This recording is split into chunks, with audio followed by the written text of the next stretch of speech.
My name is Kim. I'm so sick right now. Down to the pit in my stomach. A heavy weight making me tired. I realize now that I can't go on like this. Not being able to get out of bed. Not sleeping. The voices, shadows, hallucinations. Rotting from the inside. Smelling like death.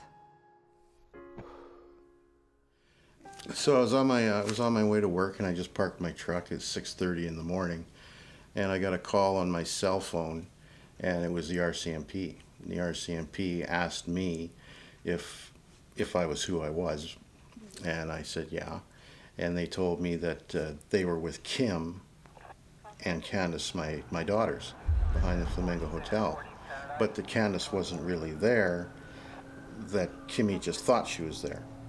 And so as I'm listening to this, they said the reason that we're calling you is because your Kim, your daughter, sees you all chopped up in a bush.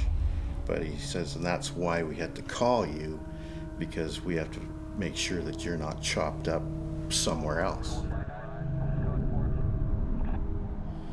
That was very disturbing to me, so I ended up going to see a counseling through the service through where I work.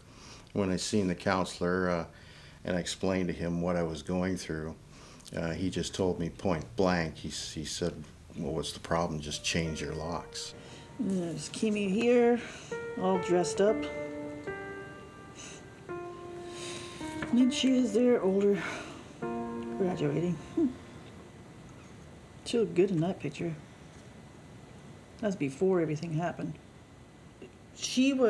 I knew she was doing some drinking when she was a teenager. One Saturday, she phoned me up early in the morning and said, Mom, I'm hallucinating. And I said, I didn't think nothing of it because I didn't know. And I said, oh, you know, kind of imagining things. Well, just hallucinating, I guess.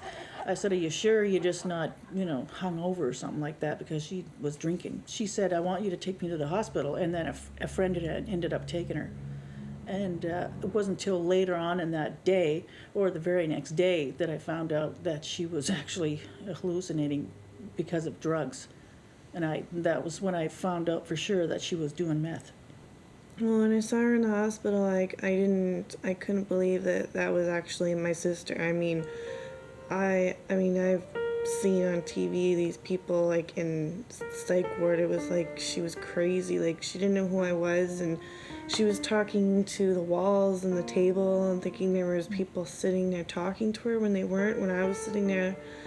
And I would sit there and I'd ask her, Kim, do you know who I am? And she would look at me and say, oh, of course I do. But she wouldn't really be looking at me. She'd be looking all around the room. But it was bad. It pretty much started just one day out of the blue. A couple friends showed up at my house, and they were all happy-go-lucky, whatever, and I said, okay, well, if you want to do it, go ahead, right? And I was curious, so I watched them, do up the lines and stuff, and I'm like, oh, well, I looked at them, and I looked at the stuff, and I knew, I heard about drugs, and I'm like, oh, well, I'll just try it. So I did one line, and it was just, that was the start of my addiction. For me, it brought me down to the crap holes of hell, pretty much. And I had psychosis, which is like hallucinations, delusions. I saw things, I heard things. I thought that I was, being watched at all times. I thought that I was going to be killed when in my sleep, so I didn't sleep. I thought that if I was home alone, that there was voices coming out of the TV, so I'd always go and unplug the TV when no one was home, just so that I'd feel better. But it wasn't. It would always, voices would come out somewhere else. If it was dark, I'd look up to the light, and that big eye would form. So I was convinced that I was being watched, and I was being made fun of, and I heard laughter all around me.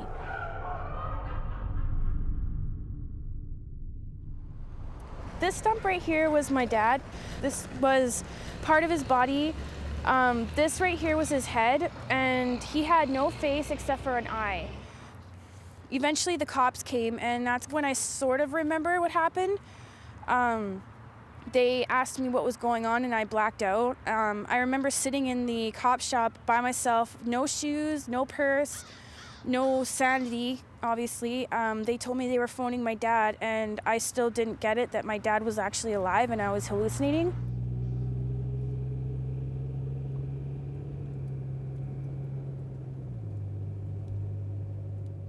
To be a drug addict, my teacher always said this: hold your breath, and soon you'll be fighting for air and nothing else matters.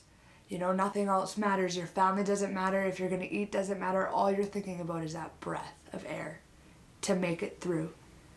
Welcome to a drug addict's life, right? All they're thinking about, all I was thinking about is getting high. If I wasn't high, I was sick. If I wasn't sick, I was sore. Like I can't even describe to you the physical pain of it coming off of it. Just the lack of energy, your mentality is gone, you know, like you're stunned still, but you're so tired, you're so cranky, everything is bad. Welcome to our world, the ghetto.